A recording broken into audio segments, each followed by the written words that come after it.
if even half of these claims have been made to law enforcement, I would imagine that there could conceivably be criminal charges coming down the road based on just the level of severity and just the outrageous and really despicable conduct that's alleged in this lawsuit. Two New Mexico State men's basketball players have filed suit for alleged hazing that happened to them during the 2022-23 season. They are suing the Board of Regents, former coach Greg Heiar, and 3 players. Action 7 News reporter John Cardinelli joins us with details on the players' claims alleged to the season being canceled. Yeah, that's right, Shelley. Doug, the suit filed names the players who are accused of hazing their teammates to the point of sexual assault. And a warning, what is alleged to have happened is graphic.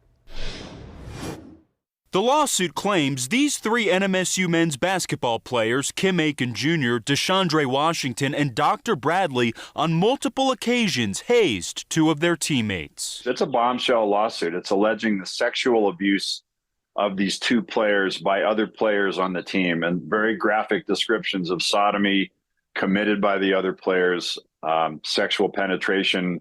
I mean, it's the detail in the lawsuit is jaw-dropping. The suit also goes after former coach Greg Heiar and assistant coach Dominique Taylor. Well, the lawsuit alleges that the coaching staff was informed that these players who were the victims made efforts to report it appropriately up the chain of command, and that the coaches just washed their hands of it and failed to take any steps to address it. The 2 students who filed the suit claim the university owes them damages as a result of the sexually abusive hazing.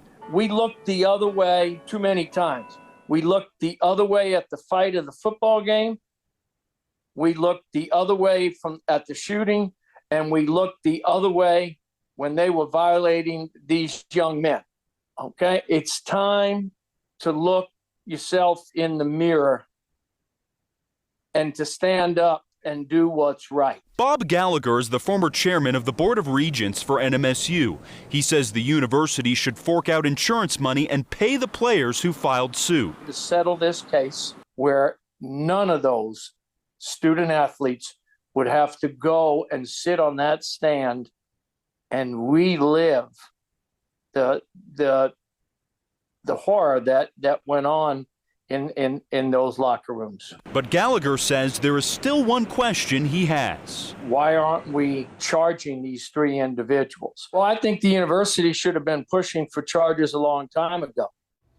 And the complaint does mention a police report was filed back in February by one of the men who was suing, and police are still investigating the allegations. I'm John Cardinelli reporting, KOAT Action 7 News. NMSU told us they cannot comment on pending litigation, but they are working with a law firm.